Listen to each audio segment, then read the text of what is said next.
Hi there. I am so sorry for the delay, but my camera that I have set up over there is causing YouTube not to want to start my live video. So let's see if we can use the camera from my laptop. If you're hearing me, I see some comments coming in. That's good. So I can see you in the chat. Good morning from Ohio, USA. Hi there. And from Canada.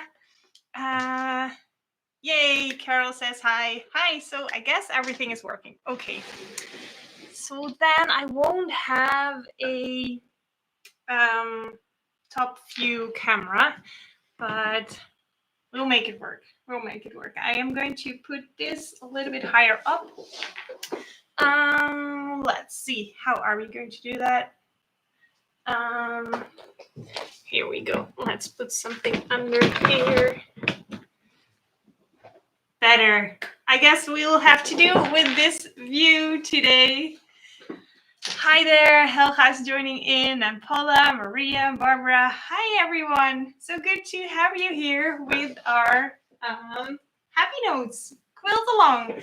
It's part 4 today. Yeah, so we did three times. We picked a paper from the jar and we made some blocks.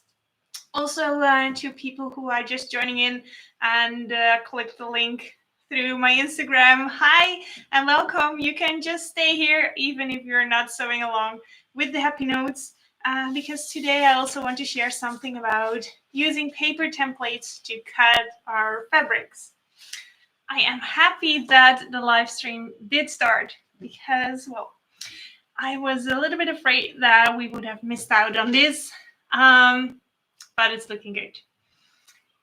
So let's see what was already in the chat. So Cheryl said, I haven't started yet. A lot going on lately. That is totally fine. We are doing this once a month. So even if you're starting when we are already halfway and you will make some blocks every 2 weeks, then you can still catch up. No worry at all. We're doing this every 4 weeks. Just making some blocks every 4 weeks. So it's on a slow pace. And so it's not too rushed. It's not a project that you have to work on every day of the week.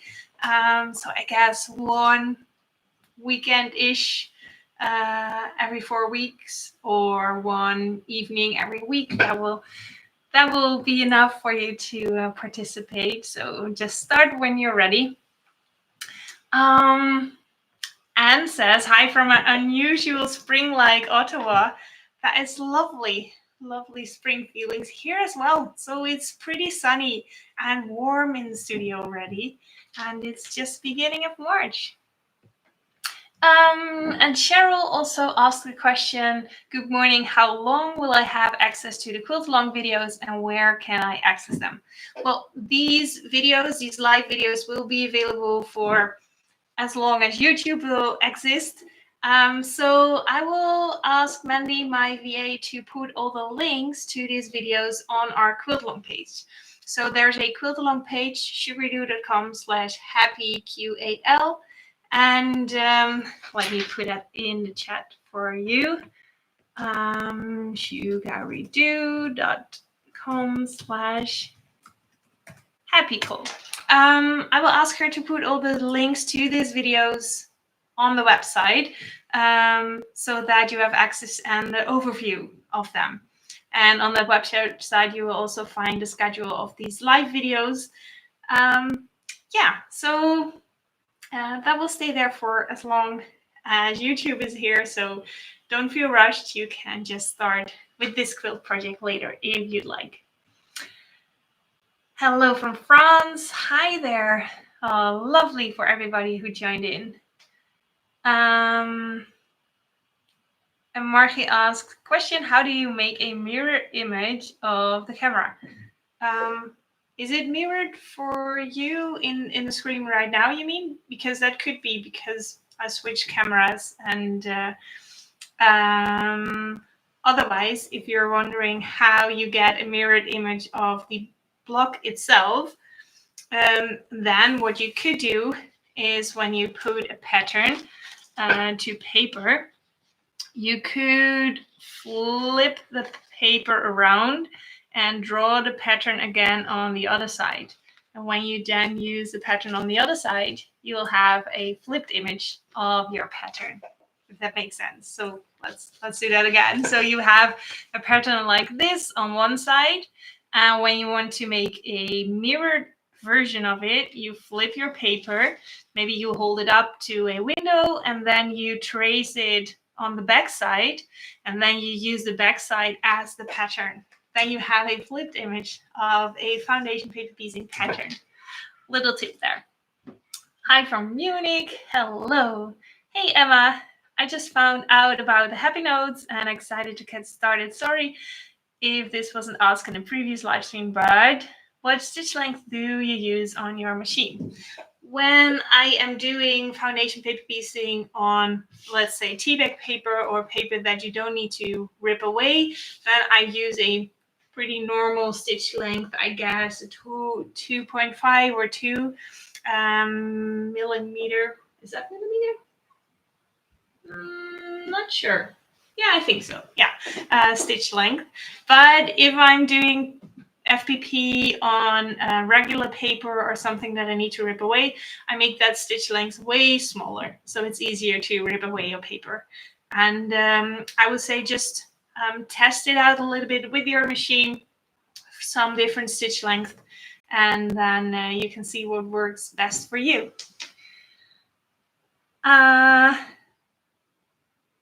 Oh, Cecilia, that is so cool. She said, I couldn't help myself. I finished it already. It was so much fun. Oh, lovely. It is a fun project. And once you start making those blocks, it could be rather addictive. Yeah. Delphia or Delifa asked, sorry if I mispronounce your name, what paper am I using today? So this is something I found in my stash. This is foundation paper.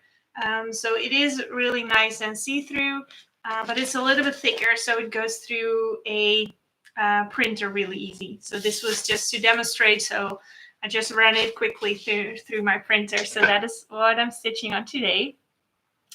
Crafted by says also stitch length 1.5 to 2.0. Yes. No worries, Margie.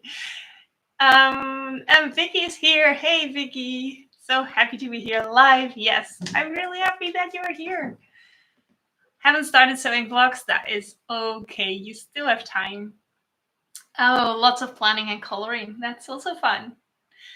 And Deborah says, my sewing machine turned out 10.5 and will finish at 10 small quilt. I'm not sure what happened since all my other blocks have turned out the right size.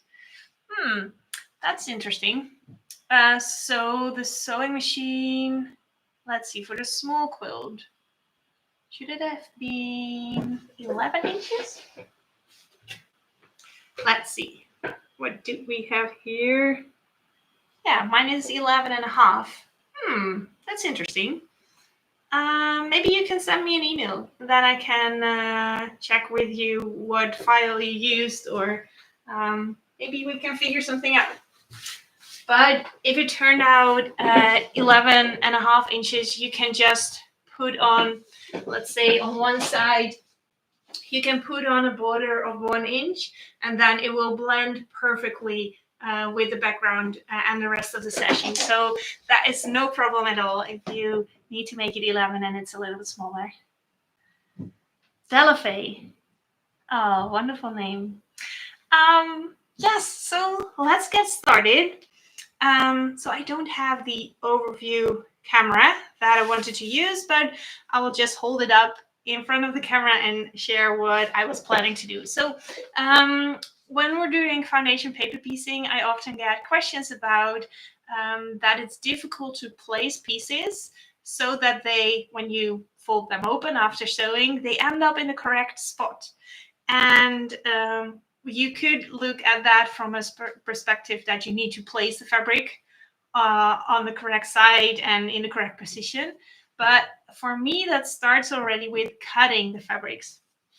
So I just drew up some random pattern of a little block here. And I think we're going to work with adding piece 2.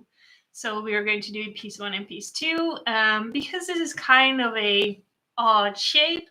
And I think when you use paper templates to cut your fabric, it makes it a lot easier to make your blocks.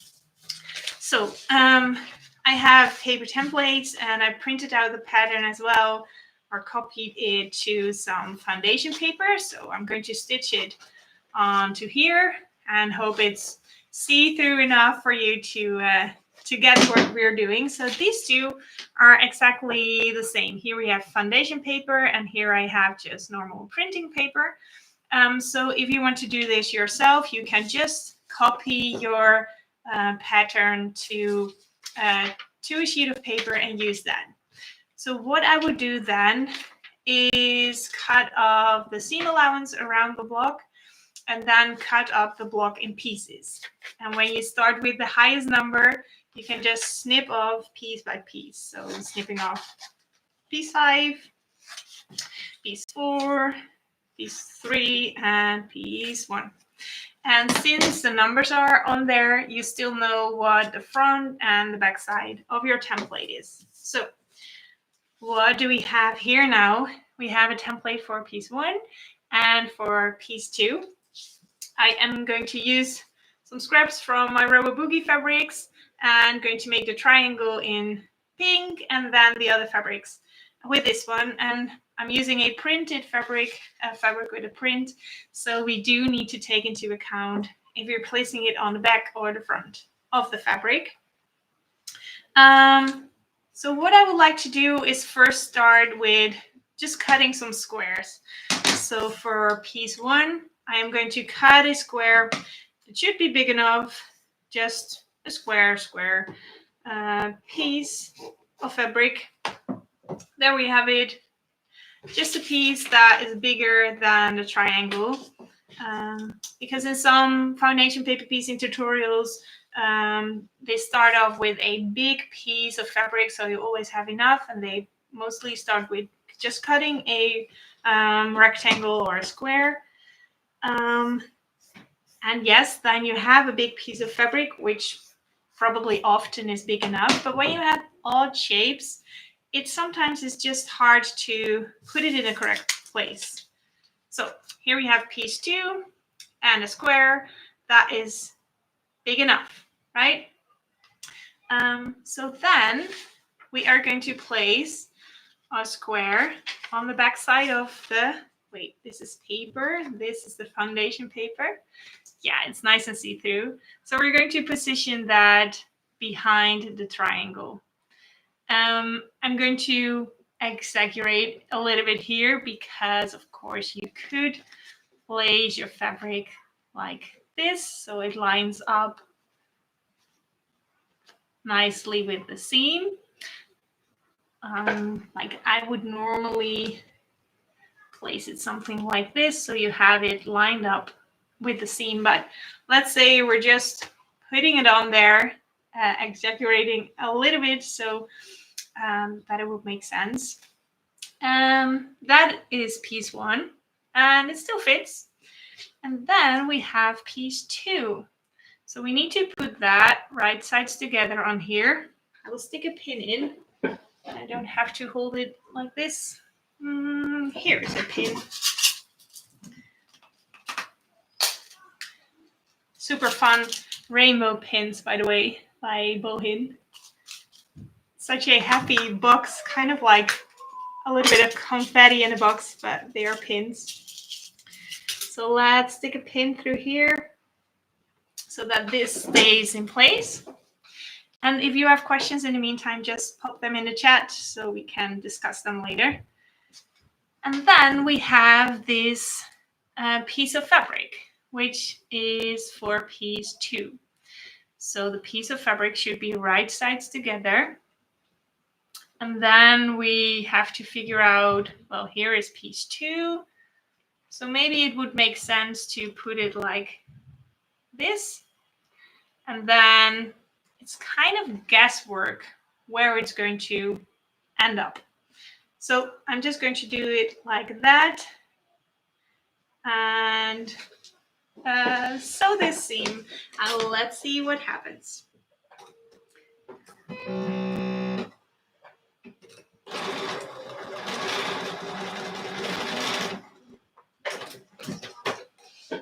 There we go. So I've sewn over the seam, and then we need to open up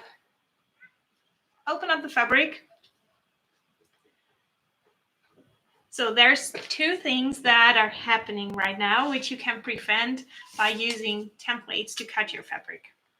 So one thing is that I have quite a lot of bulkiness in my seam over here. So when I fold open my fabric, you can already see there's a large piece of pink in there. So let's fix that by cutting. So there's all this extra fabric, and I'm going to cut that to 1/4 inch. So we've taken care of that already. So now you see there's a nice 1/4 inch seam behind there. So then when I open up piece 2, piece 2 was big enough, but since I couldn't really see where I needed to place my fabric, on this side, this corner over here is just nearly catching the fabric. So if you can see on this side behind there, you already have the corner of that piece 2. So it's just barely big enough. So we just made it. And here we have a whole piece of fabric that is next to piece 2. So it almost ended up in the right position, but not really. And it's pretty hard when you have large pieces to get them in a correct position if you have angles like this on your block. So let's do this again and then use paper templates. So how do you use a paper template?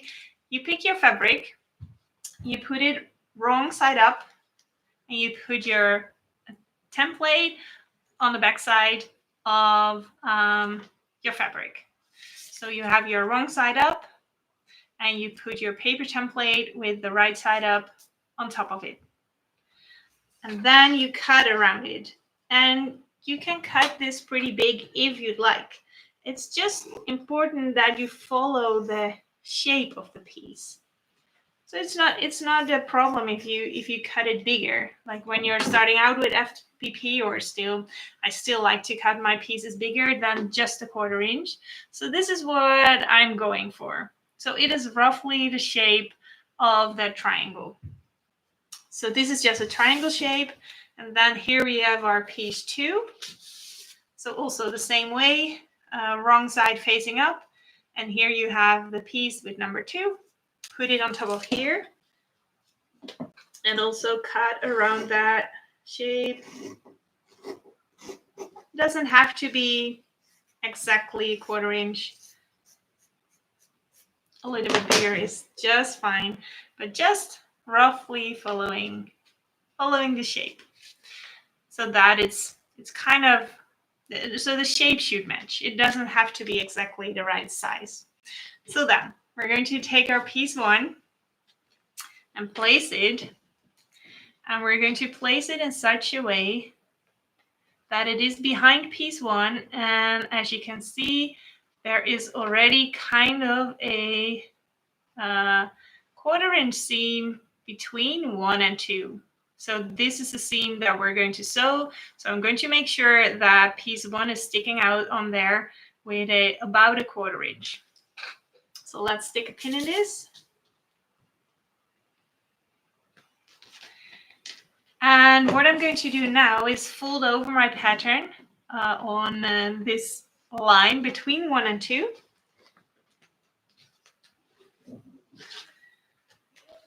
So this is what I did.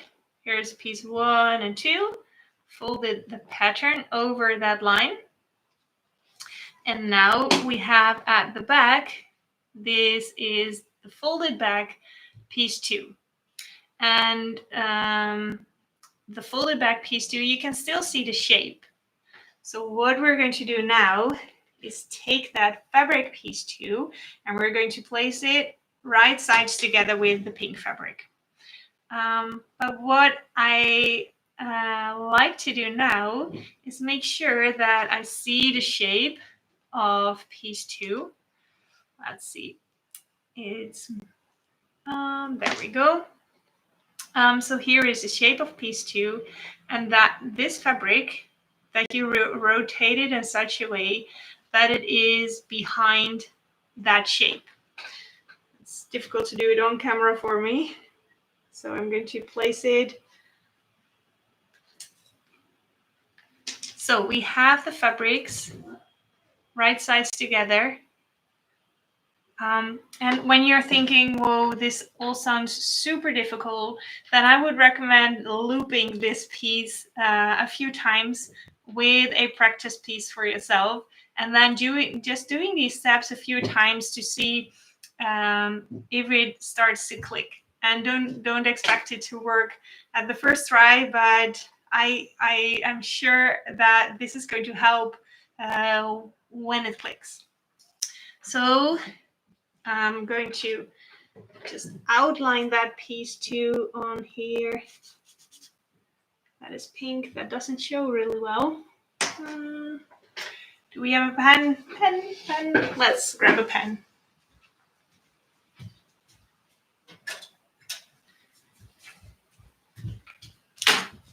Let's see if this works better. Yes.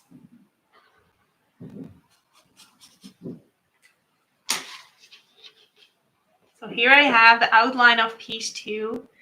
And what I'm going to do is make sure that I have my fabric piece. And as you can see, they are the same shape. So the only thing I'm going to do now is line up the 1/4 inch seam. So I'm going to line up that white piece of fabric with the 1/4 inch seam of the pink piece of fabric. I'm going to make sure that these red lines fall within this. And on the camera, you can't really see that, but when I turn it and look through, then I can see that my white fabric is sticking out on all sides outside of that red fabric. So now I'm going to open it up and sew, and then show you again. Oops, I think there was a question about the foot, right? What foot are you using? Well, I am sewing on a Bernina machine, and I am sewing with the foot 97D. And that has a lovely 1/4 inch measurement. Oops. Normally the thread cuts automatically. There we go. So that is the foot that I'm using, and I love it. I kind of use it for everything except for when I would do applique or a zigzag, then I put something else on there. So seam sewn, and then I can open it up. And what you can see now already is kind of this fold line is the mirroring line. So here I have my piece 2, and here I have my fabric. And the magic is when I open it up now, give it a little press with my seam roller, then it is perfectly in place with that red line. Isn't that cool? So using those paper templates help you to get the right shape of the fabric piece. And then it's so much easier to place it correctly. So with the next piece as well, when you're going to do the 3rd piece, as you can see now, there's a big pink piece sticking out. So I am going to fold back over the line between piece 1 and piece 3. And I'm going to use a 1/4 ruler to cut away the excess fabric, just so that that seam between 1 and 3 is just a 1/4 inch sticking out over here. And then I can cut piece 3 in the piece 3 fabric shape and add that to it. And it's just, it works really well for me. So I hope that is something that you could practice if you're having trouble with adding your pieces and having them turn out correctly when you fold them open. So I'm just going to hop in the comments to see what else was there. So Terry says, hi for the first time on a live chat. Oh, that is lovely. Welcome. Good to have you here. Oh, and Delphia, I've been ripping out a lot. Yeah, that's a good thing. You're learning. Yes, you are. And it can be frustrating, but I think it's only frustrating when you're in a rush or when you don't see it as a learning opportunity. So with every time you have to rip something out, you can try again and you will improve over time. And sometimes it takes more time than others to get your head around a technique or, oh well. But yeah, with everything you rip, you will learn something for sure. Hi, Karina. She's also here. Yeah, so outlining it's better. Just the lines are tiny, but the red helps. And craft devices also, I love the seam roller between each piece. Yes, so when I'm just doing foundation paper piecing without freezer paper, just normal paper or tea bag paper, I love to use this one. It's such a handy tool to have close by. Paula is also friends with her seam ripper. Yeah. Thanks for sharing that. You never feel bad about ripping something. Sure. And of course, when I want to finish something late at night, I think, oh, just this seam, and that one goes wrong, and then you have to rip it. Yeah, of course, then it's really frustrating sometimes. But when you're not in a rush, then it's all good. Yeah, so I will outline also piece 3 and just add it so you see the steps again. And then I will pick our new blocks. So I finished all the blocks for this. So here's piece 3. I finished all the blocks for our prompt for the first 3 batches. And I'm really curious to see what we can do next, which blocks we're going to make. I love that. It's also a surprise for me. With the Bernina quilt along, the first one that I did, that row along quilt along, it was a surprise for everybody. So here we have the cutout shape of piece 3.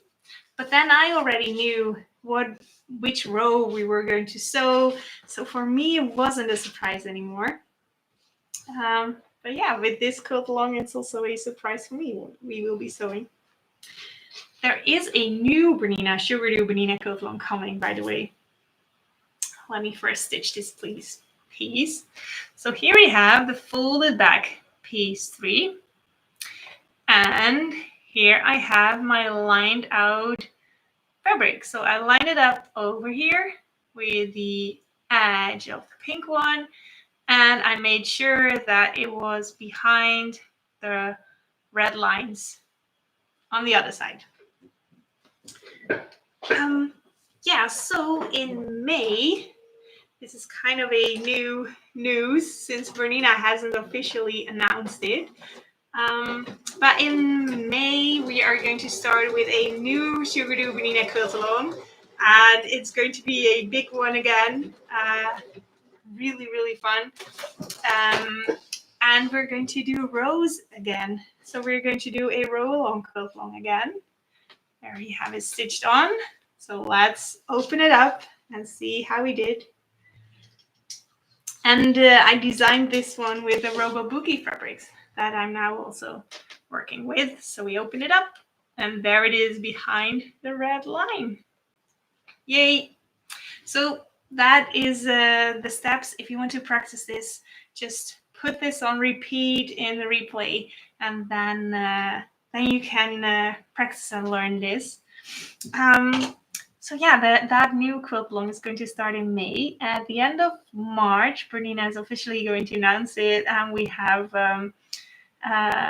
also have the preview of the quilt in a quilting magazine. I just got to read the article and give my thoughts on it, and it's so cool to see it ready to be published in a magazine. That's really cool.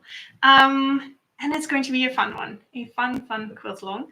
There is already a fabric kit for it in my web shop. So if you are curious about it, check it out, because there the quilt is already, you can already see the quilt, and it's going to be a very fun quilt along. But more on that also in my newsletter, so you will probably hear more about it. Let's see. That was a little bit off topic, but also quilt along related. What is here in the comments? Deborah says, in one of your videos, in trying to place the next fabric, you hold the foundation paper backwards toward the next place, toward the back to the placement. Yeah, works great for me. Yes, so that is when you fold back your paper, and then you need to place it. So you fold it back, and on the back side, you should have the same shape. Yeah, I think that's really nice to get your fabric in the correct position. I'm happy that helps. Yeah, Crafted by is catching up now. Oh, perfect. Yeah, so it goes faster with practice. I think so. So I think when you get closer to the end of the quilt along, then making those blocks will go quicker and quicker. So this is a collection. I'm scooping the wrong way. This is a collection that I have now for the smaller sampler. So 2 mugs and 2 times the yarn, the make, the create, the sewing machine. And if you're making the bigger sampler, then of course you will have more blocks already. So let's pick the next one. This is it. Let's see what we are going to make. For the big one, we're going to make 2 mugs and 4 times a phone. That's fun. Phone block is a fun one. And for the small one, small sampler, we are going to make 2 mugs and 1 phone. So we're going to be making the same blocks. So big is going to make 2 mugs and 4 phones. And small sampler people are going to make 2 mugs and 1 phone. Nice one. So I will put this on the mail as well next week, so that you know what we will be making, and we'll make sure to update that Quilt Along website for the Happy Notes Quilt Along, so that you have links also to all these videos. And if you want to look up the previous lives already, then you can just go to my main YouTube page and then click on live, and then you'll find all the lives. Yes, I guess that's it. Are there any questions left about the quilt along, about the blocks, about what you would like to ask? I think everybody already had time to ask questions, but if something pops up, feel free to put it in the chat. Oh, thank you, Carolyn. Have a lovely weekend, she says. Yeah, you too. It is now 22:05 over here. And we are going to have pizza with the whole family in a bit. So that means it's really weekend over here as well. Barbara says, do you mean 2 mugs? Or there was a little heart in front. Or, oh, 2 mugs or 2 series of mugs? No, just 2 mugs. So last time we made, for the small sampler, we made 2 mugs and I believe the camera? Or did we do the sewing machine? I don't know the other, but yeah, like you see here, just 2 separate mugs. And for the big sampler, you also do 2 mugs. So just two separate ones. Yes. Well, thank you all for being here, and it just makes me really happy to share this, to quilt together, and to have these lovely videos with you.